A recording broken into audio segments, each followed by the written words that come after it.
this episode of SmarterCEO Talk, Dr. Segun explores the continuing rise of dementia and the need to remain mentally healthy. Today, I'll be delving into a topic that's close to my heart, one I've been exploring, researching, and writing about extensively for the past few years. You might know I'm a strong advocate for human intelligence, cognitive vitality, and health. Thanks to the wealth of neuroscience research available today, we're able to learn how to keep our brains healthy, stimulate neurogenesis, and improve our cognitive reserve.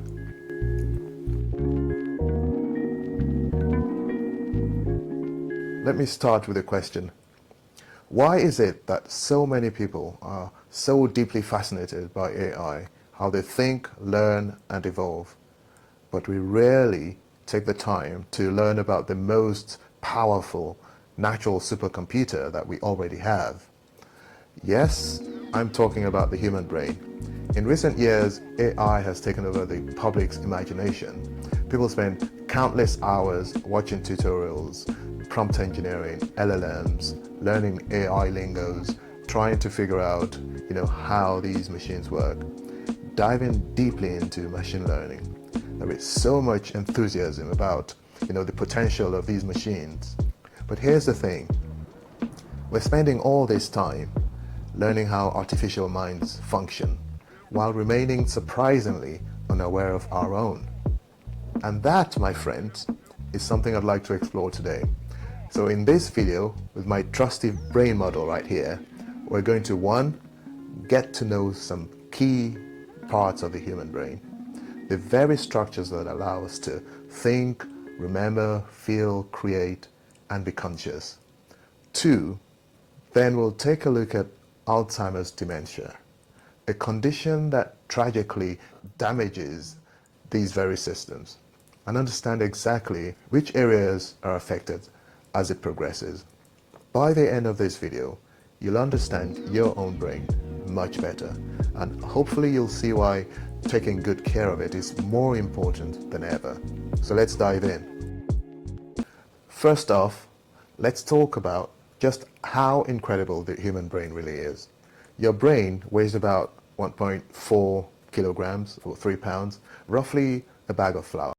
But inside of this small space is about 86 billion neurons, with cells that talk to each other through electrical and chemical signals.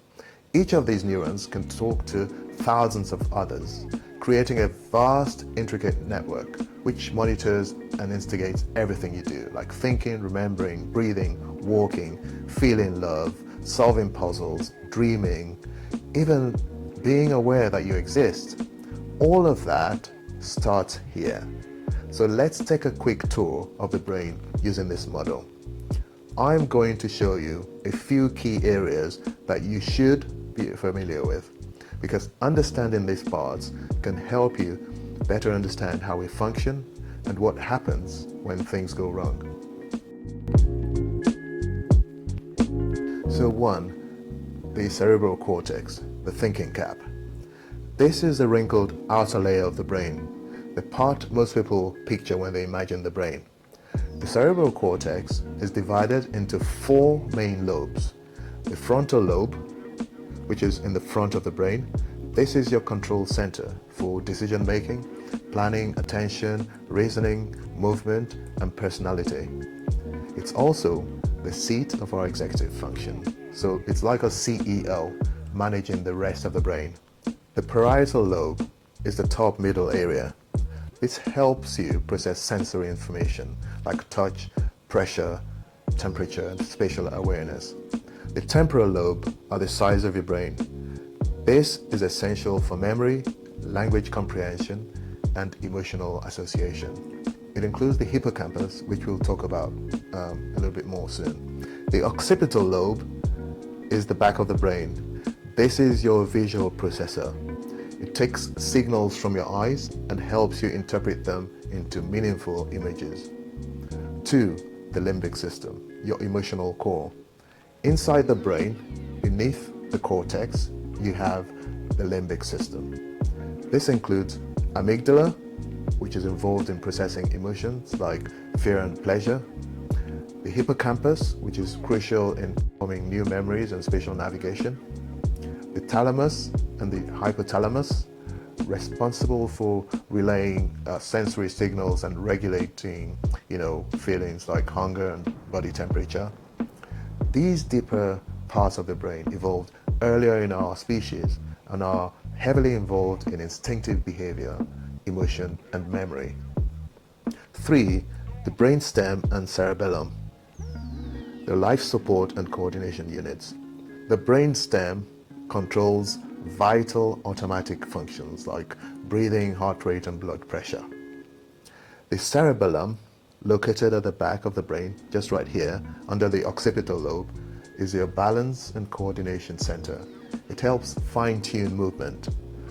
So this amazing organ is working non-stop, balancing your body, interpreting data, creating thoughts, storing memories, and managing your every move. Yet, for all its importance, we take our brain health for granted until something goes wrong. Now let's talk about a devastating condition that affects this incredible organ: Alzheimer's dementia. Alzheimer's is the most common form of dementia.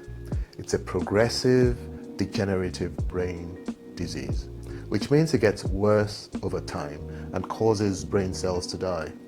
It doesn't happen overnight.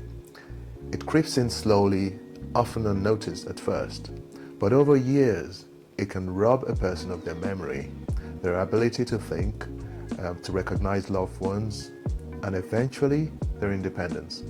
Let me show you, using this model, where and how Alzheimer's spreads in the brain. The early signs start deep in the temporal lobe, in a structure called the hippocampus. You might remember from early on. It's the part that forms new memories. In Alzheimer's, the hippocampus is one of the first areas affected, and that's why short-term memory loss is one of the first symptoms. People may forget recent conversations or events while still recalling things from long ago. At this stage, symptoms can be subtle. Loved ones may repeat themselves often, misplace things, or struggle to find the right words. This can be referred to as anterograde amnesia. The progress of Alzheimer's is centrifugal, so it spreads outwards, radiating progressively from the hippocampus, affecting all the systems along the way. Next, we come to moderate Alzheimer's. As the disease spreads, it goes into the temporal lobes, where language comprehension is processed, and the parietal lobes, affecting spatial awareness, which is the ability to navigate. Speech and language is affected initially, and then people begin to get lost in familiar places. They struggle to, follow instructions, they become confused about time and place. Everyday tasks like cooking, managing finances, or even dressing become harder. It can then progress to severe Alzheimer's, which is where it starts to reach the frontal lobes. And this leads to drastic changes in personality, behavior, and judgment. Because, as we discussed earlier, this is the CEO, the judgment and decision-making area of the brain. So people may become impulsive, withdrawn, agitated, or emotionally flat. The ability to plan or make decisions disappears. In the final stages, the disease affects much of the brain. And, it can start to compromise basic bodily functions like swallowing or breathing. It's breathtaking to watch, or even harder for families. Most people know someone who's been through this. So why am I showing you this? Because we can't afford to ignore the very organ that makes us us. We spent hours learning how artificial intelligence works, but our own intelligence, our emotions, our memories, our dreams, they all stem from here. And here's the thing, the more we understand our brains, the better we can take care of them. We can stop early warning signs. We can take preventative steps like exercising, eating brain healthy foods, staying socially connected, managing stress, and staying mentally active. We can even advocate, lobby for more brain health education and research. So my invitation to you is this: you're not powerless. Just like we're learning how to prompt AI models, train machines to think, LLMs, which is not necessarily a bad thing. You know, I've often said it's not a zero-sum game, so it's not one or the other. We can work on both in tandem. I'd like us to continue to learn, nurture, protect, and understand the most powerful biological computer ever built: our brains.